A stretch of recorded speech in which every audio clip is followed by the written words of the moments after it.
जब महाप्रभु जी महाराज का मंगलमय अवतार हुआ, उस समय क्या स्थिति थी।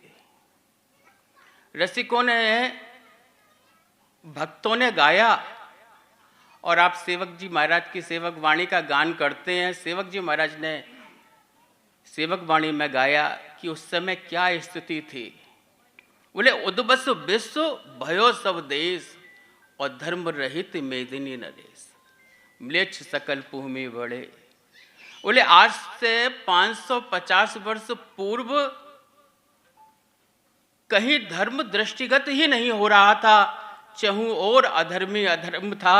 म्लेच्छों का, असुरों का निरंतर प्रभाव बढ़ रहा था।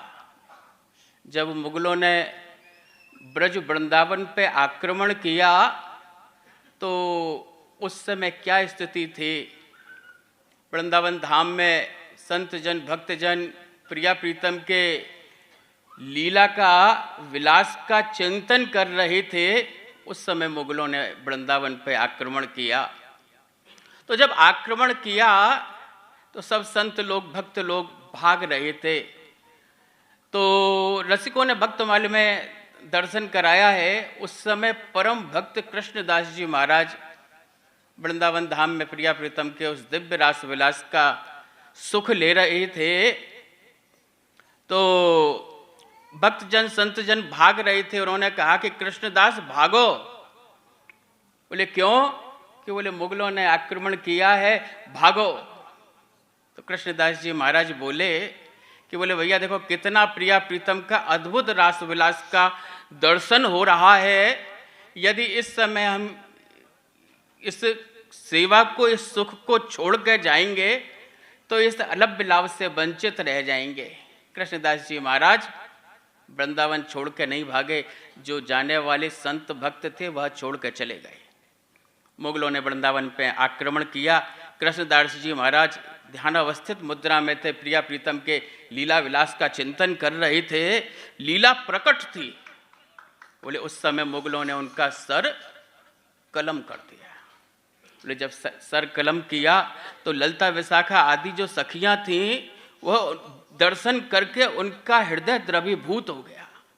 उन्होंने प्रार्थना की, प्रिया जी से प्रार्थना की कि बोले, महाराज, भक्त जन, संत जन आपके लीला विलास का चिंतन करते हैं, सुख लेते हैं, और महाराज यह असुर आकर इनको मृत्यु प्रदान करते हैं। महाराज आप कुछ कृपा करो, आप कुछ कृपा करो, किसी सखी सहचरी को भेजो जो इस भूमंडल पर प्रेम का प्रवाह करे।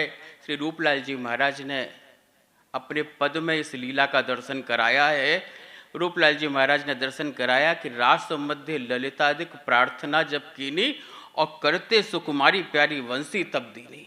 सोई कली प्रकट रूप बंसी बपुधार्यो, और कुंज भवन रास रवन त्रिभुवन विस्तार्यो। तो बोले, उस सखी सहचरियों की प्रार्थना से प्रिया जी का हृदय द्रवीभूत हो गया। उन्होंने विचार किया कि किस सखी को भेजूं, किस सखी को भेजूं।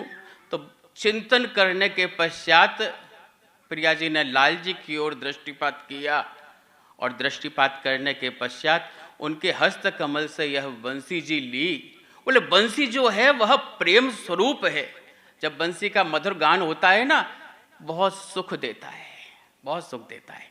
तो उन्होंने लाल जी के हस्त कमल से बंसी जी ली, और बंसी जी लेकर के सखियों को प्रदान की। बंसी जी को आज्ञा दी कि जाओ तुम भूमंडल पर प्रेम का प्रवाह करो। बोले, वह प्रेम स्वरूप बंसी का भूमंडल पर प्राकट्य हुआ कि प्रकट प्रेम को रूप धरी। श्री हरिवंश दयाल और वृंदावन रस कहन को प्रकट धरे अवतार। उन्होंने प्रकट रूप में श्री हरिवंश महाप्रभु जी के रूप में अवतार लिया। तो बोले, जब महाप्रभु जी का प्राकट्य हुआ तो उससे पूर्व की स्थिति रसिकों ने गाई, और सेवक जी महाराज ने उनके जन्म के पूर्व की और पश्चात की दोनों स्थिति का दर्शन कराया। सेवक वाणी में दर्शन कराया कि जब महाप्रभु जी का जन्म हुआ ना, तो जन्म से पूर्व क्या दृष्टिगत हुआ कि बोले, निर्जल सजल सरोवर भये, उकटे वृक्षन पल्लव नए, दये सकल सुख सबन को, असन सेन सुख नित नित नए, अन्न सुकाल चहु दिस भये, गए अशुभ सब विश्व के। तो बोले निर्जल सजल सरोवर भये, बोले ब्रज बाद धाम में जहाँ श्री तरवंश महाप्रभु जी महाराज का प्राकट्य हुआ, तो वहाँ कृष्णकालीन कृष्ण सरोवर था। वह सरोवर बिल्कुल सूखा पड़ा हुआ था।